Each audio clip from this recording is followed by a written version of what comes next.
Magandang araw sa lahat and welcome back to the JC Katarang Vlog. So ngayon dito sa video na to guys is mag-update tayo sa sinet up natin na trapal pa nung nakaraang video and sa kabilang side ng ating setup sa ating ref tab. So may setup din ako dito sa kabila sa hindi nakakaalam kung bago lang sa aking channel. So nung una is hindi pa mga ref tab ito. So ngayon is na-setup natin ng mga ref tab. So ayun galing dun sa binili natin na ref tab nung nakaraang video. So at ito yung trapal pan sa ating koi, nagkulay berde na yung tubig kasi sentro siya sa araw at ayan pero makita pa rin naman yung isda papakainin natin so hindi ko pa pala sila napapakain, so eto bibigyan natin ng pagkain para magsilabasan din sila. So hindi ko pinuno ang pan na to kasi noong nakaraan napuno siya ng ulan, so nagbawas ako kanina lang at yan na lang ang natira. At dadagdagan ko pa ito maya-maya ng bagong tubig na gripo. So okay lang, didiretso siya sa gripo basta nag-flow yung tubig. So may pump naman tayo, so magsi-circulate pa rin yung tubig kahit may kukonting galing gripo talaga na may halong chlorine, okay lang yun. Basta may natira pa na sobra sa 50% na sa ating pan. So bala ko sana mag-change water lahat-lahat pero mukhang matatagalan tayo. So dito is mga guppies na guys. So dito ay ang mga fem ng ating ABT o albino blue topaz. Ayan, ready to release na sila at yung iba ay nag-drop na ng kanilang mga fry. At sa nakikita nyo sa itaas ay may butas na po ang bubong kaya didiretso na yung tubig ulan dyan. So dito is mga breeder natin.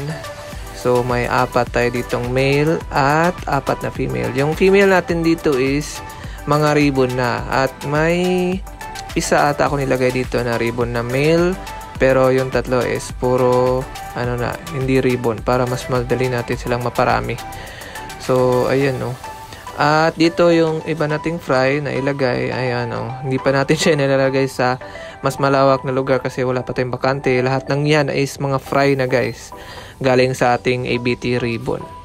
At dito is mga non-ribbon na male at saka female. Hindi ko pa talaga na pepesto lahat sa kanya-kanyang lugar. Basta may malagyan lang ako, okay na yan. At dito sa ref tab na to is may mga fry o papunta ng juvenile na mga PKBM galing dun sa kabila nating breeder. At hinalo ko na rin yung mga juvenile na ABT. So may lumabas ng ribbon dyan. So dito is ginagawa ko silang breeder. Ayan, so may drop na rin ilan itong mga female natin. So may 4 tayong female dito at 3 male. So lahat ng female ay ribbon at isang male ribbon at saka 2 male na non-ribbon. So may nakuha na akong fry dito at nailagay ko doon sa sa galon. Hindi ko pa talaga na-set up ng maayos dito. At sa tank na ito is mga ready to release na mga male natin. Pero may hinalo na ako ditong super matanda na ribbon na ABT at saka 2 HB white na ribbon. So naka-aerator sila pero mahina lang. At dito is anong tawag dito? Mga survivor ng ating HB white na mga females. Ito na lang natira kasi na salot sila dito. Diyan ko nilagay yung una at transfer ko dito sa bago nating setup na ref tab. Ito yung mga ref tab na nilagay natin sa likod ng ating rabbit and nasalot sila guys. Naubos. Buti na lang may natira pa akong 3 female and hopefully mag-survive pa sila. So dito ko sila lalagay soon. Ewan ko kung anong sanhi nun, pero mukhang sa tubig talaga. Sa tubig yung may diferensya, may sakit na dumapo sa kanila. So dito berde na yung tubig at ito yung mga fry sa ating ABT. So magsiselect pa ako dito ng ribbon at saka ng ribbon kasi hinalo ko na dito yung ibang fry para madali silang lumaki. So yun lang lahat ang ating setup banda dito. Mga ABT lang talaga lahat dito, non-ribbon tsaka ribbon. So yung mga plastic gallons na yan is mga lang talaga, reserve water para hindi tayo agrabyado pag mag-change water. dyan na lang tayo kukuha. So, stock water lang sila. So, wala pa rin tayong update sa ating beta. Hindi pa tayo nagbe-breeding at saka wala tayong materials. So, eto yung nilagay natin sa ating beta rack. Mga stock natin na pump tsaka heater. At yun, may isa pa akong pump. Isang pump lang ginagamit ko dito. Dito, tsaka doon. Split ko lang at tsaka dyan. Doon ko sinaksak. At doon din sinaksak yung pump dito sa ating koi pond. So napapansin nyo, basa yung lupa kasi kagagaling lang ulan kaninang madaling araw. Tsaka yung ibang ref tub natin dito at tsaka yung aquarium is napapasukan ng tubig ulan. Pero hindi naman diretso at tsaka nasisinagan din sila ng araw. So teka muna, papakainin ko muna ng baby brine shrimp ang ating mga male na ABT.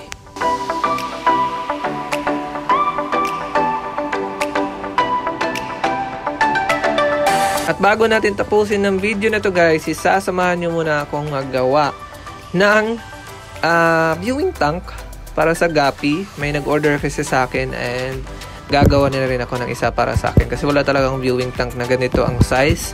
4x2x4. I don't know if ito talaga yung standard na sukat sa viewing tank ng Guppy. Ewan ko nga ba kung may standard nga ba para sa viewing tank ng Guppy. So may nagpagawa sa akin at samahan nyo akong gumawa nito.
So ayan, natapos ko nang gawin ang ating mga viewing tank and maraming salamat sa panonood and sana in-enjoy nyo ang video nito and see you guys next vlog.